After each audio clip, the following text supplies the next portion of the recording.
5 ماه قبل ساعت‌های 11 نصف شب شخصی نامعلوم به خانه روزیگل سیداوا ساکن دهه مهرآبادی ناحیه وسه وارد می‌شود و درش را می‌کوبد. آن شب روزیگل با فرزندانش تنها بوده است.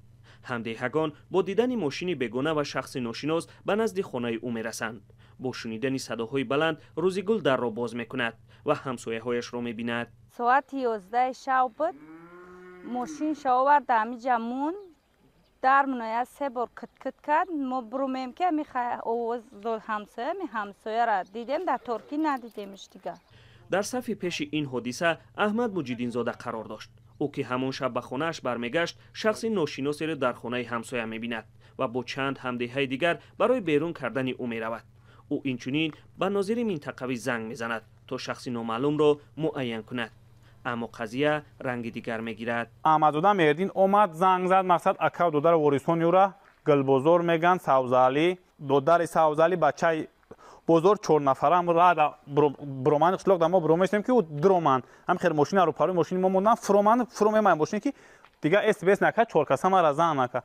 در پی این زد و خورد احمد مجیدین زاده تبر می‌بردارد. او اقرار می‌کند که این عملش خطا بود، اما میگوید که به حد نبوده است که نسبتش با ماده 237 قسم 3 اوباشی گروهی پرونده باز کرده شود. نه مقصد ما مقدار نیوژل که ما مقصد گناه مقصد راه جنایت گرفتم که کنیش نه بی‌عدالتیش دیگه که اگر برداشتن تبر جنایت شاید جنایت هم نیست، انیق باید جنایت باشه، جنایت هم باشه برداشتن تبر، نه اینکه قسم 3. احمد مجیدین زاده در دهه نوبنیاد مهرآباد زندگی میکند که اطراف اکثری خانه ها باز است. با گفته یک منبع از شعبه کارهای داخلی واسه تفتیش پرونده احمد مجیدین زاده به انجام رسیده، پرونده به سود ناحیه فرستاده شده است. خانواده او از احتمال محکوم شدن احمد سخت نگران است، زیرا او نانرسانی اصلی خانه می باشد. امی مرده که ما دیگه یگام مردک نداریم که ما چه ندارم یا اوتا دارم خودش زندگیش هیله میبره. ما یک گودک های مایده چیده دارم، ما ایرا میبرن محکم میکنن، ما کجا میرم قطی گودک ها. احمد مجیدین زاده میگوید کاری کرد که دردی به سرش آورد.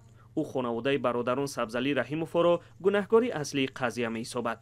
تلاش ما برای گرفتن نظر خانواده رحیموف تا حال به نتیجه بود، ولی این بار اول نیست که ساکنان از این خانواده شکایت میکنند.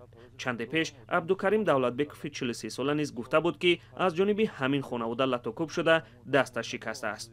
او هم از مقامات طلب دارد که کردار این خانواده طبق قانون بها داده شود.